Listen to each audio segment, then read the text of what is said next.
while they haven't made an official announcement yet that he will be in the rotation, unless there's disaster, I can't imagine he's.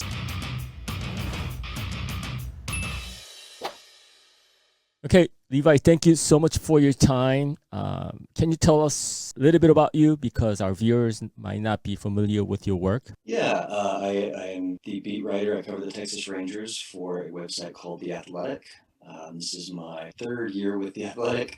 Let's see, I've covered the team since 2016. Okay, what was your first initial reaction when you first heard that the Rangers had signed Yang? My first reaction was good. They needed somebody that could throw some more innings. Last year, with the season being as shortened as it was, the major league leader in innings pitched was Lance Lynn. He threw, I think, 84 innings. And so to ramp up from that to needing starting pitchers to throw 160, 180, 200 innings, teams tend to not want to increase their pitchers' workload by that much in one season. And so they had already signed Kohei Arihara, and they needed somebody that could just come throw a lot of innings that was very durable. And man, I think if anybody fits the description of durable, it is Yang. He has thrown almost as many innings as anyone in the world over the last 10 years. So while they haven't made an official announcement yet that he will be in the rotation, all signs point to that being the case. I just don't see, unless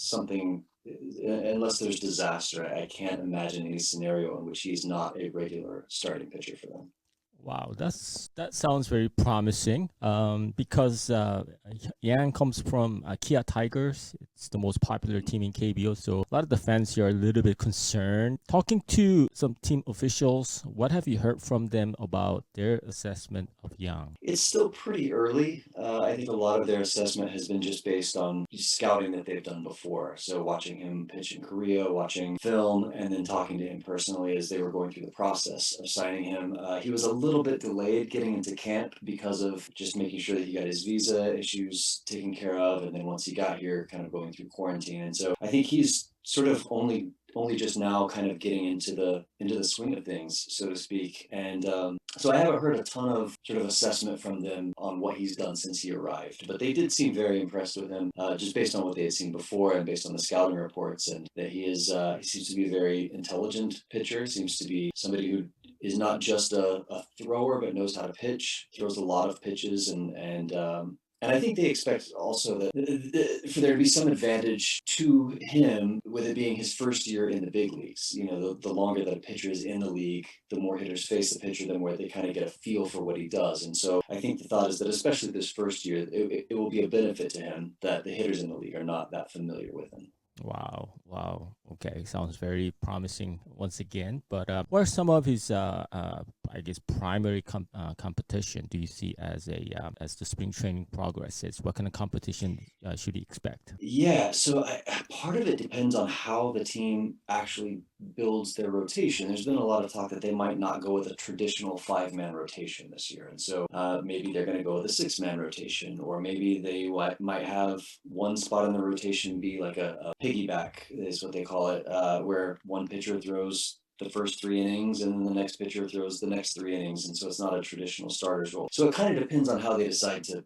build that rotation. The pitching coach said there are roughly 12 pitchers right now that they're trying to stretch out as starters. Now, not all of them are going to be, they're not going with a 12-man rotation. Some of those guys are going to be in AAA. But guys like Kyle Gibson, who is an established starting pitcher, he's won. Jordan Lyles had a pretty rough year last year, but I think he would like to be in a starting role. The Rangers also signed Mike Fultonavich, who had been with the Braves before. He was an all-star in 2018, right, and then had a very bad year last year, and was designated for assignment, ended up going to free agency. And then some of the younger guys that they've got. Oh, well, Dane Dunning, the Rangers traded Lance Lynn for. He's probably as close to a sure thing as anyone in the rotation. And then the younger guys that they've got. So guys like Colby Allard, who struggled a little bit last year. He's still only 23 years old. Taylor Hearn had a very good year out of the bullpen last year, but wants to be a starting pitcher. They're stretching him out to be a starter. There are guys that will compete, but it's possible the Rangers might find a way to squeeze more of them than usual into the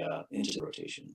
So basically, there are some names out there, but from what you are predicting is that as long as Yang has a pretty decent camp, he should lock up a spot in the rotation. Is that safe to say? That would be my guess. And of course, they don't let me make these decisions, so Right. I very well could be wrong. But just based on a number of factors, one of them being sort of the fluid nature of the rotation, another of them being the fact that he did come to Major League Baseball and pass up a comfortable position with the Tigers. I think they probably would have had to have let him know that, hey, there's a very real opportunity here for you to come and pitch a lot of innings. And then just the need for Right. starting pitcher. I mean, I think the Rangers are going to need as many starting pitchers as they can get. And if he is, if he does what he can do, I think it seems like a foregone conclusion to me that he'll be on the team and be a starter. Before I let you go, I would have to ask you about the new stadium. We saw the new facility on TV. It looks amazing.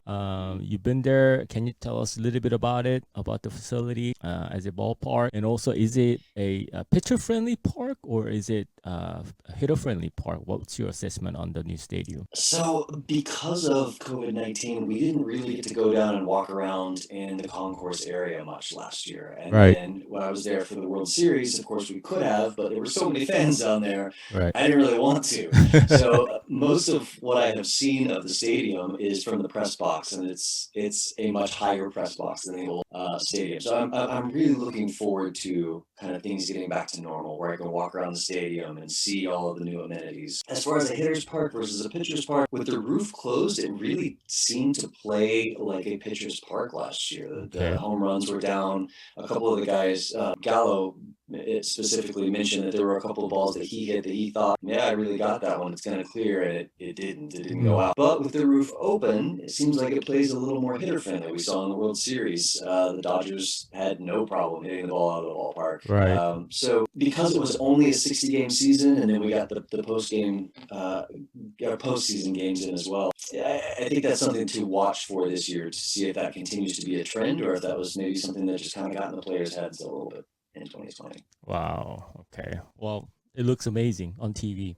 I'm dying to be there and experience it myself. Levi, thank you so much for your time. I hope Yang makes the team and we could get to do this more often. Appreciate your time, Levi.